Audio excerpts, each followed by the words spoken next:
Good morning, micro followers. It's been a pretty exciting morning on the micro farm, and I figured before we started school, because I'm running ridiculously late, it's like 11:30. So I figured before we started school, I would jump on and give you guys an update. One thing in particular, I'm super excited about, but so the weather is finally breaking, and even though 34 degrees isn't really warm, it's warm compared to the Arctic movement that we're having right now here in Ohio. So that's enabling me to be outside a little bit longer and, cleaning out some bedding because we do the deep litter method for the winter. So we're getting some bedding swapped out and some cages, a little extra cleaning and that sort of thing going on. We're still waiting on a lot of the ice and snow to melt in the actual enclosure from where it didn't have a roof, which brings me to my first update. Thanks to Ken Goman and his little sidekick, he's got his gang he brought. We actually have a partial roof on the enclosure now. Yay! I know, I'm so relieved over that. So the original blueprint of the enclosure had it was a 50 by 50, if you remember, and we ended up going with a 20 by 32 to start with, and the whole rabbit side, which was 20 foot long and 8 foot wide, was going to have a roof over top of it, and then just the back 8 foot of the remainder of the enclosure was going to have a roof. And that was the original blueprint as far as what we were going to start with when we built the enclosure last summer.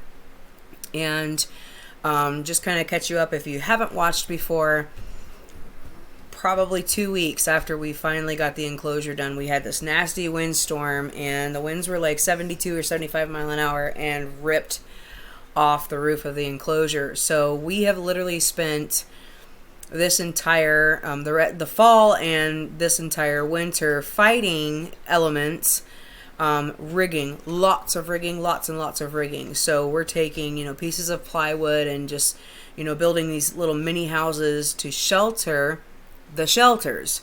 So it's been a crazy ride, and obviously it's really hard to find somebody to do that kind of labor during the winter months, and especially because our temperatures have been so frigid. So talking with a friend of mine recently, and her husband volunteered to do the job during the winter time. So absolutely crazy. But at this moment we have the entire rabbit side covered, and the back portion, it's not 8 foot. We decided to do a 1 foot overhang, so the back 7 feet of the rest of the enclosure is covered. And I can tell you there's been a ridiculous difference just with that bit of the roof. And here in a couple weeks he's going to come back and he's actually going to finish it off. We decided not to leave any part of it open due to the eagle that flew over the other day and the hawk that I don't notice is hanging out. So just to be completely safe and set my mind at ease, we're going to go ahead and put a roof over the entire enclosure here in a couple weeks. So I'm really super excited about that, because that has been very heavy on my shoulders, obviously. Stressful for the animals too, because like I said, we've done so much rigging trying to keep everybody safe from the elements and predators over the last several months. So my project for this spring at the moment, which you all know I'm very random when it comes to that kind of stuff, but my project for the spring right now is to go ahead and finish up the roof on the current enclosure, and then there's going to be a pond dug for the ducks on the east side of the enclosure, and then behind the enclosure we're going to go ahead and extend the fence to where the chickens and the ducks both have more free range access. So probably run a string or two of electrical fencing around that for coyote's sake. But that is our current project for the enclosure with the ducks, chickens, and rabbits. While I'm on the topic of chickens, so the two new silkies that I got, the male and male. Okay, sorry. The rooster and the hen that I got several weeks ago. The hen, which is still not named, she hasn't come out of the coop in a little over a week. So about a week and a half. In a week and a half, she came out of the coop, literally long enough to peck around on some corn that I threw in there. She ran over and got a drink real quick and went right back into the coop immediately. So I have a sneaky suspicion that we may have a broody silkie, which is absolutely phenomenal news. To get you guys up to date on the silkie project. Like that cup? Look at that cup. Kelly and Brian got that for me for Christmas. It's a whole set. It's got plates and everything. Sorry. Anyhow, I like my cup. So to get you up to date on the silkie project, silkies are known to go broody quite often. So when I first got into chickens, I'm like, why would anybody want a chicken that small? The eggs are really dinky, so you can't use them for meat. And the eggs you'd have to, with family my size, we'd have to use, 3 dozen. So to me, it didn't make any sense why anybody would even want anything like that outside of showing birds. And then, like delayed reaction, all of a sudden it occurred to me, they're broody, like all the time.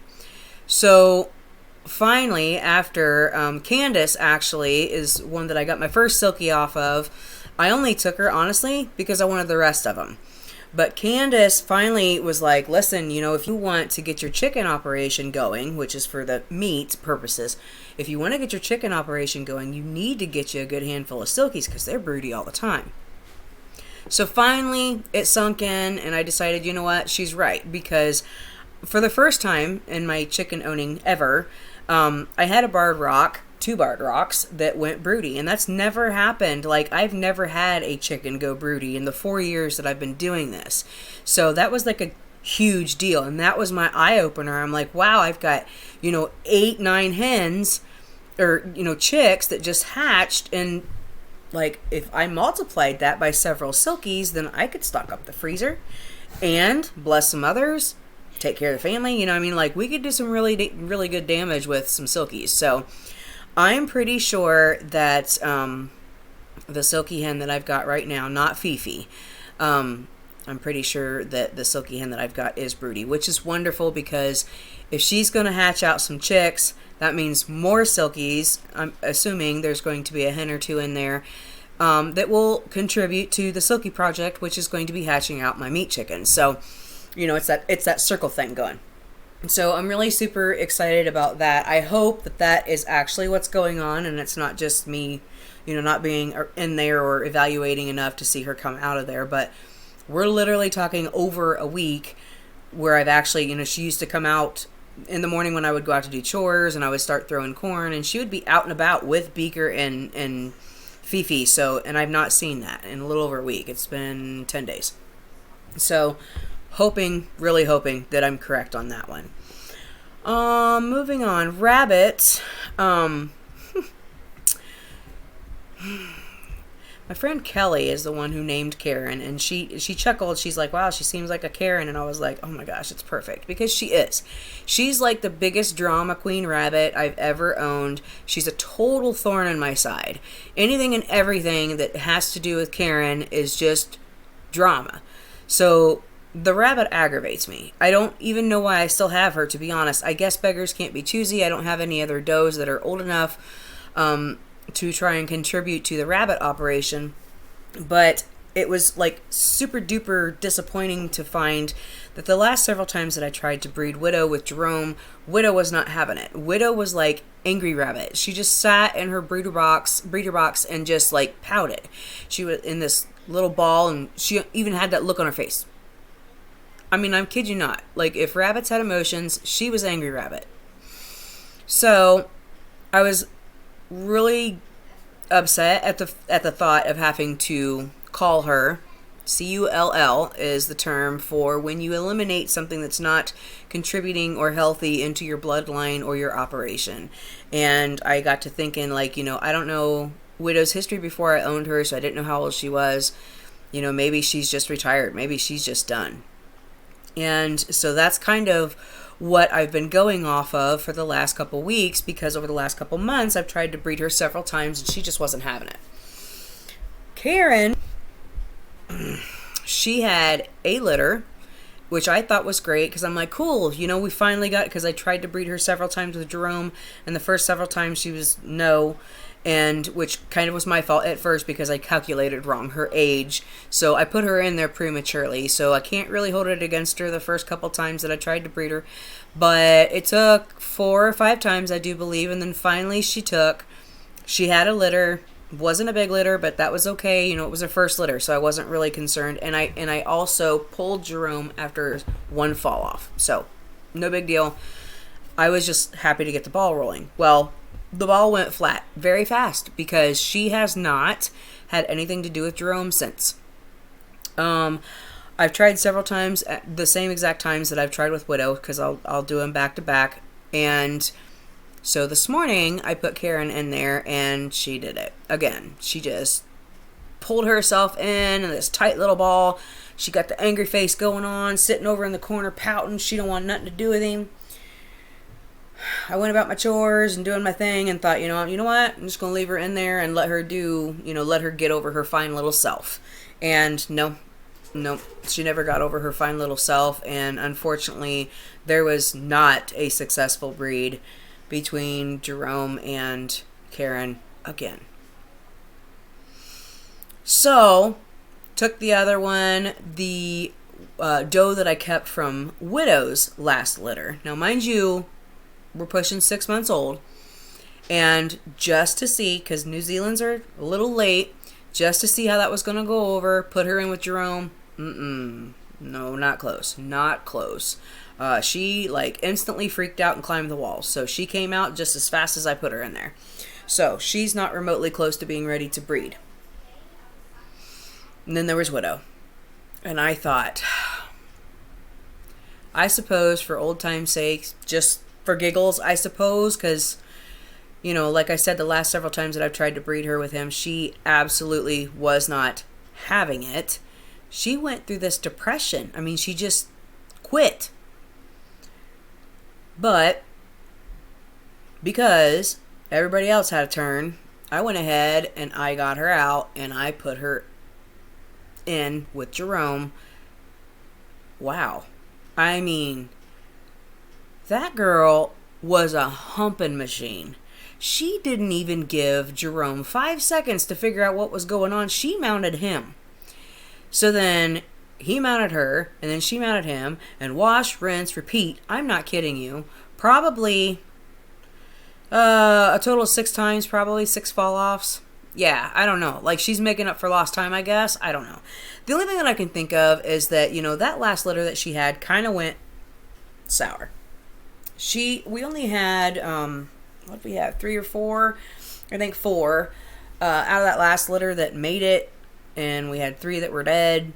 So, or she killed, still kind of not sure what exactly happened there, but she went into this lockdown depression after that, and I kind of was just blaming it on that. I'm like, maybe she's not breeding anymore because she can't. Maybe she's just so old she can't carry a litter anymore, but she is doing just fine and well out of her depression. And so we had several fall-offs this morning with Widow, and I've marked it on the calendar, so we're kind of hoping that this one goes better. The 23rd of March, we'll see, because we'll see how that turns out. So that's the update on them. The only other excitement that I had this morning was the kittens and P2. So today was their appointment to get fixed. Not sure how many places have this kind of setup, but we have this thing called Neuter Scooter, and it's a big RV that comes in, and it's got veterinarians that will volunteer. For the most part, volunteer their skills. You pretty much pay for anesthesia and some shots and whatnot, but they will spay or neuter your cat or dog. And Piper, get down right now. My cat is crazy this morning. You better behave.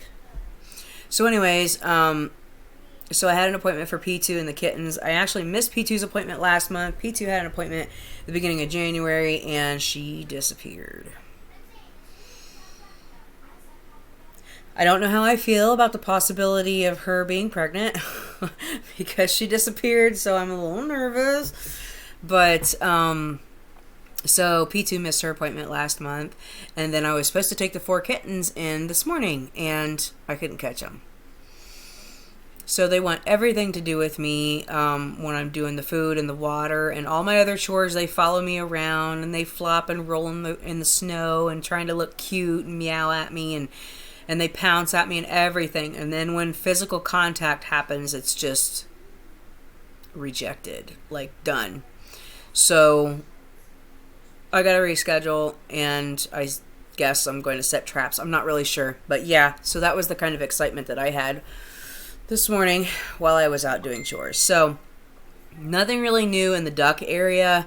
They're going through a brain fart moment where nobody knows where the proper place is to lay an egg. I don't know. Maybe it's stress from the enclosure being partially roofed now. There was guys up there. They were banging and hammering and whatever and stapling. So I don't know. Maybe egg production and their derpy-der is due to that. I'm not sure. What do you want, Piper? The chickens are not laying. I went out 2 days ago. Day before yesterday, there was 2 eggs. Yesterday, there were 0 eggs. This morning, there was 0 eggs. And I even heard an egg song, so I'm not sure what's going on out there. But the girls immediately was like, they went on strike when they started working on the roof, so hopefully that balances out soon. Anyways, that's it for today's update on Mission to Microfarming. I am going to finish this cup of coffee and get the kids started on their schoolwork. So I hope you guys are happy, healthy, and not freezing your buns off if you're in the Ohio area. Otherwise, stick with me, keep me motivated, and keep me going by subscribing and the like button, etc., etc. You know the drill. So I love you guys. Have a super awesome day.